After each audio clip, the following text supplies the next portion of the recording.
Come in. Hi. Hi. Um, would you like a piece of chocolate cake Okay. and a glass of milk?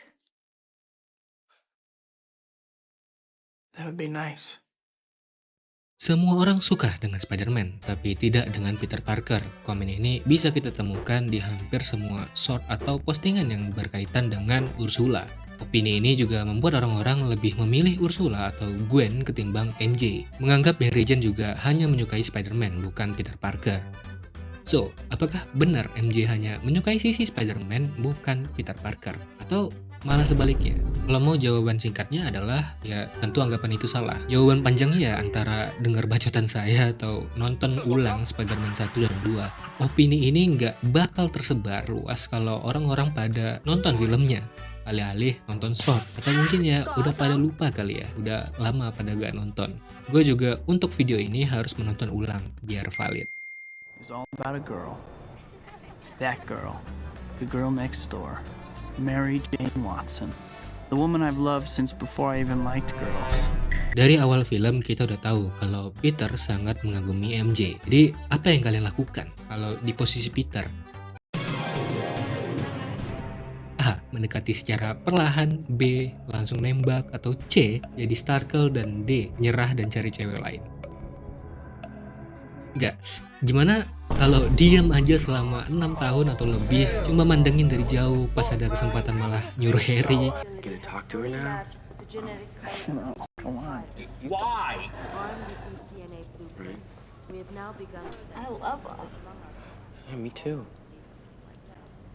You know, spiders can change their color to blend into their environment. Really? Yeah, it's a defense mechanism.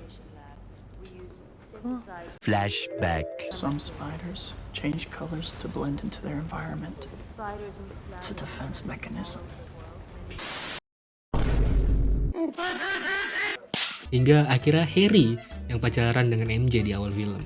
Nah, mungkin bakal ada asumsi kalaupun Peter Parker mendekati MJ nggak bakal berhasil. Well, ya karena MJ tipikal anak populer di sekolah, sedangkan Peter Parker adalah anak kikuk dan juga kutu buku. Karena perlu diingat kalau film ini keluar pada tahun-tahun di mana nerd dan antek-anteknya masih menjadi entitas anomali. Nah, karena hal itulah, scene berikut ini terasa kuat. I wanna act on stage. Really? Well, that's perfect. You're awesome in all the school plays. Really? Yeah. I cried like a baby when you played Cinderella. Momen dimana keduanya benar-benar bertatap muka dan berbicara hati ke hati antara seorang yang kikuk namun penuh perhatian kepada sekitarnya dan cewek populer tapi sebenarnya merasa kecil dan gak yakin dengan dirinya sendiri.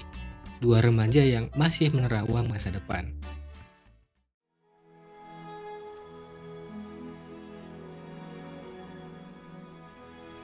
Adegan ikonik ciuman terbalik, apa namanya sebutannya, upside down, apa ya?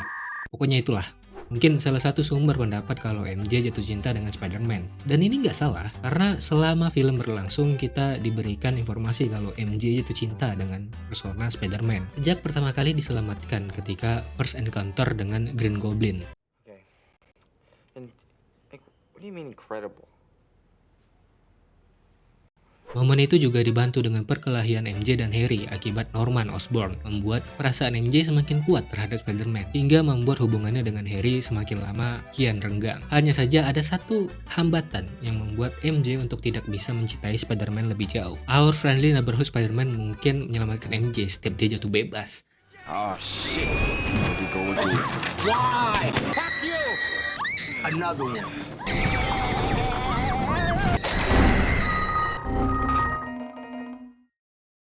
Tapi Peter Parker menyelamatkan MJ saat dia bingung dengan masa depannya sendiri. Peter Parker juga menjadi orang yang menyemangati hidup MJ saat tak berjalan sesuai keinginannya. Lalu saat calon mertua merendahkan dan pacarnya malah tidak membela, Peter Parker justru menjadi comfort zone.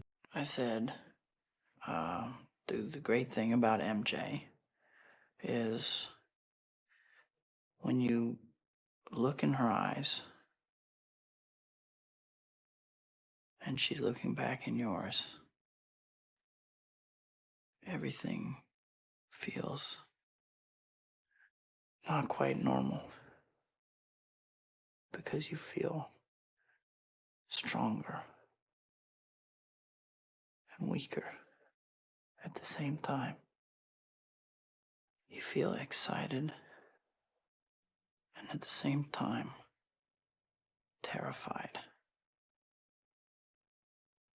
The truth is, you don't know what you feel, except you know what kind of man you want to be. It's as if you've reached the unreachable, and you weren't ready for it.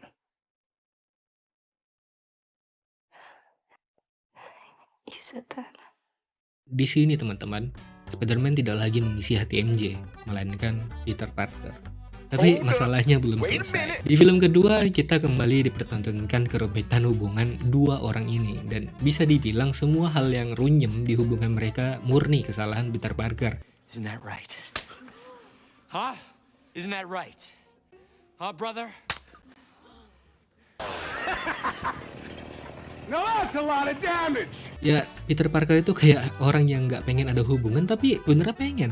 Tapi nanti pas gebetannya udah diambil orang, baru marah. Jadi tujuannya buat bersama MJ karena takut terjadi sesuatu terhadap orang yang dekat dengan Spider-Man tidak valid. Toh dia sendiri tidak benar-benar memutuskan hubungan, dan bukan salah MJ juga saat Peter Parker ditolak mentah-mentah, malah mencoba mendapatkan kembali hatinya setelah kekuatan Spider-Man Peter hilang. Jadi rasa terhadap Spider-Man hanyalah rasa kagum. Mungkin versi liatnya Max kali ya. Siapa yang nggak kegirangan di notice artis 2 kali lagi? Dapet cium lagi. So, biarpun MJ useless dan teriakannya ganggu, tapi dia tetap mencintai Peter Parker apa adanya tanpa embel-embel superhero. Jadi semua tanggapan kalau hanya Ursula yang suka dengan Peter tentu salah. Bahkan kalau kita ikut sertakan film ketiganya, ya ada Gwen yang juga benar-benar suka dengan Peter Parker. Dan enggak, Ursula menurut gue tidak cocok dengan Peter Parker karena baik dia dan Gwen pantas mendapatkan yang lebih baik daripada orang miskin yang bucin satu ini.